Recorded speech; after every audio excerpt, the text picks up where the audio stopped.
So some of the things are obvious, like when someone initiates a personal relationship and immediately asks for money, or if they're overly friendly and then overly compatible. Obviously on a dating site, you're not always going to be completely compatible with someone, but these guys will obviously portray themselves as your perfect match. They like long walks on the beach just like you do, stuff like that. So it's the same thing. They're just basically gaining rapport with you, trying to gain your trust is what they're trying to do. Another warning sign is that they don't contact you on video. So they send you a photo, but they won't actually call you on a video chat. That's a very good indicator that they're not willing to show you the proof of life that a normal person would show. So, and of course, they're back to being an overseas person, so they may give the excuse, I don't have access to a web camera, or my phone doesn't allow me to send videos, whatever excuse they may have. The relationship instantly comes to money because they don't want to spend their entire life trying to, build your trust.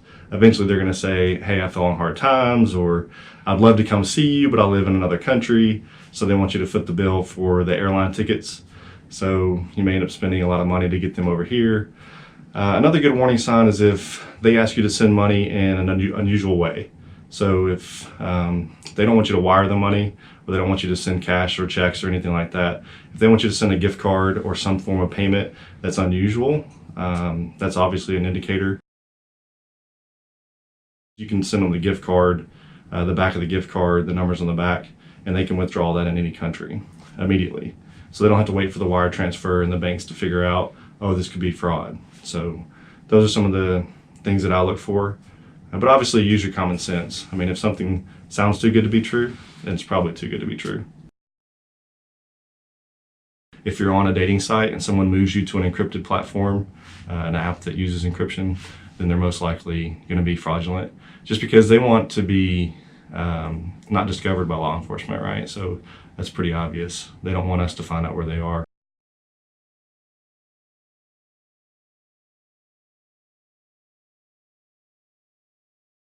The biggest tip I can provide is proof of life. So if you've obviously gained someone's trust and you're in a romantic relationship online, it should be fairly simple for someone to prove that they're a real person.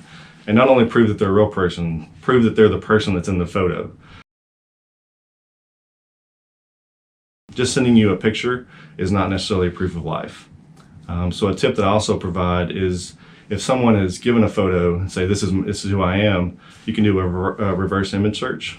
The reverse image search is done by any search provider. It doesn't matter which service provider you use. You can do a reverse image search. It's easy to do, and it takes a few seconds to figure out if they've downloaded that image online. So if you find multiple profiles, especially on dating sites, using that same photo, that's a really good indicator that someone's trolling people online to scam them.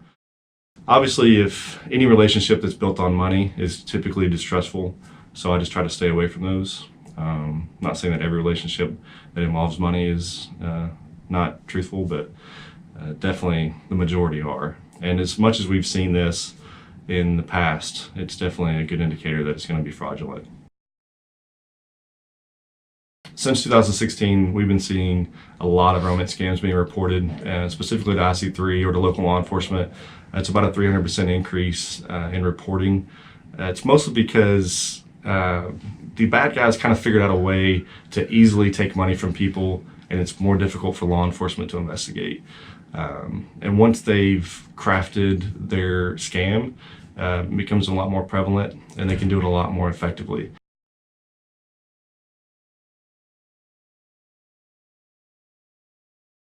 Typically, romance scams involve a criminal organization, typically overseas, and this is what they do all day.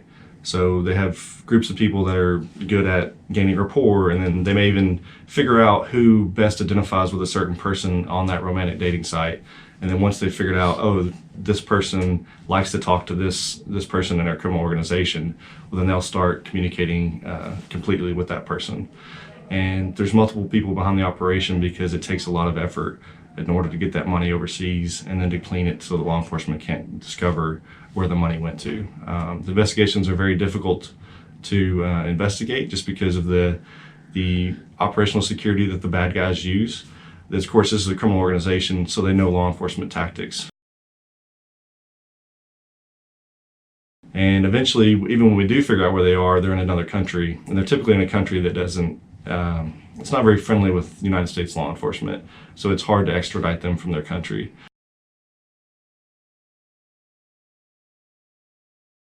Obviously, with the romance scam and the subjects being overseas, local law enforcement typically doesn't have the resources to continue an investigation when the subject's overseas.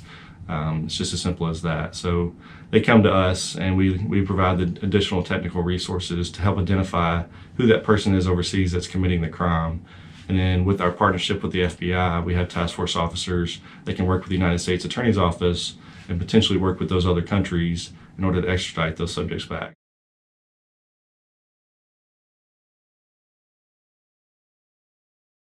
Yeah, definitely prevention is how local law enforcement and state law enforcement can best fight a romance scam. Awareness, like we're doing now, is key.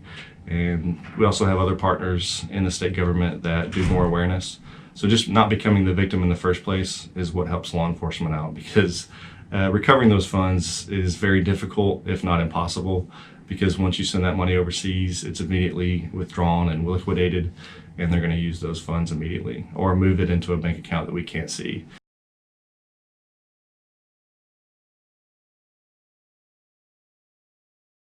Definitely, it's definitely an emotional crime because, I mean, of course, it's a romance scam, so it's going to be tied to your heartstrings. So most of our victims are very emotional when they're telling us what happened. Some of them even speak to the subject as if they're still a real person, that they're, whatever story they've been told, they're still believing that story.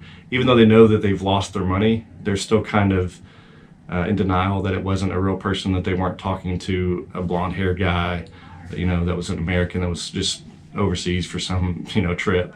It's difficult for them to realize that someone would manipulate them in such a way that would involve their heart.